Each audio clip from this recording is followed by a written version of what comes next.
ഗർഭാശയത്തിന് പുറത്ത് ബീജസങ്കലനം ചെയ്ത മുട്ടയുടെ വളർച്ച മൂലമുണ്ടാകുന്ന ഒരു സങ്കീർണതയാണ് എക്ടോപിക് ഗർഭം. ഈ സങ്കീർണത സാധാരണയായി 90% ഫല്ലോപ്പിയൻ ട്യൂബിലാണ് സംഭവിക്കുന്നത്. അണ്ഡാശയം, സെർവിക്സ് അല്ലെങ്കിൽ വയറിലെ അറ എന്നിവയിൽ ഇത് വളരെ കുറവായിട്ടാണ് കാണുന്നത്. എക്ടോപിക് ഗർഭാവസ്ഥയുടെ കാരണങ്ങളും ലക്ഷണങ്ങളും എന്തെല്ലാമാണെന്ന് ഇന്നത്തെ വീഡിയോയിലൂടെ നമുക്ക് നോക്കാം. വീഡിയോയിലോട്ട് പോകുന്നതിന് മുൻപായി ചാനൽ ആദ്യമായി കാണുന്നവരാണെങ്കിൽ ദയവായി സബ്സ്ക്രൈബ് ചെയ്യുക. ആദ്യത്തെ 3 മാസങ്ങളിൽ ഗർഭധാരണവുമായി ബന്ധപ്പെട്ട മരണങ്ങൾക്ക് പ്രധാന കാരണം എക്ടോപിക് ഗർഭാവസ്ഥയാണ്. കൂടാതെ യഥാസമയം തിരിച്ചറിഞ്ഞ് ചികിത്സിച്ചിട്ടില്ലെങ്കിൽ ഇത് ഉയർന്ന രോഗാവസ്ഥയ്ക്കും മരണനിരക്കിനും കാരണമാവാറുണ്ട്. എക്ടോപിക് ഗർഭധാരണത്തിനുള്ള കാരണങ്ങൾ പല ഘടകങ്ങളെ ആശ്രയിച്ചിരിക്കും. ഫലോപ്പിയൻ ട്യൂബുകൾ അണ്ഡാശയത്തെ ഗർഭാശയവുമായി ബന്ധിക്കുന്ന പേശീനാളങ്ങളാണ്. എല്ലാ മാസവും ഒരു സ്ത്രീയുടെ അണ്ഡാശയം ഒരു പക്വമായ അണ്ഡം പുറത്തുവിടുന്നു. ഫലോപ്പിയൻ ട്യൂബിന്റെ അറ്റത്തുള്ള വിരൽ പോലുള്ള പ്രൊജക്ഷനുകളാണ് ഫിംബ്രിയ. ഇത് പക്വമായ അണ്ഡത്തെ ട്യൂബിലേക്ക് നീക്കുന്നു. തുടർന്ന് അണ്ഡം ബീജസങ്കലനത്തിനായി ട്യൂബിൽ കാത്തിരിക്കുന്നു. ലൈംഗിക ബന്ധത്തിന് ശേഷം 2 ട്യൂബുകളിൽ ഒന്നിൽ അണ്ഡവും ബീജവും കൂടിച്ചേരുന്നതിലൂടെയാണ് ബീജസങ്കലനം സംഭവിക്കുന്നത്. ബീജസങ്കലനം ചെയ്ത അണ്ഡം ഫലോപ്പിയൻ ട്യൂബുകളിലൂടെ സഞ്ചരിച്ച് ഗർഭാശയത്തിലെത്തുന്നു.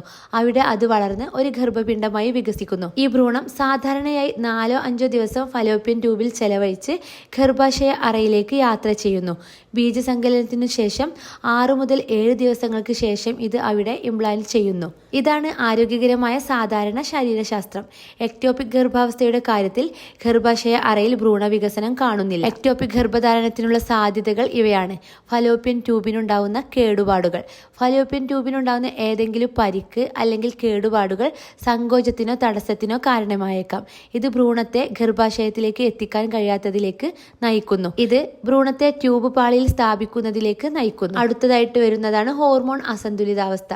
ഉയർന്ന ഈസ്ട്രജന്റെയും അല്ലെങ്കിൽ കുറഞ്ഞ പ്രൊജസ്ട്രോണിന്റെയും അളവ് ഫലോപ്പിയൻ ട്യൂബിലെ പേശികളെ മുറുക്കിയേക്കാം.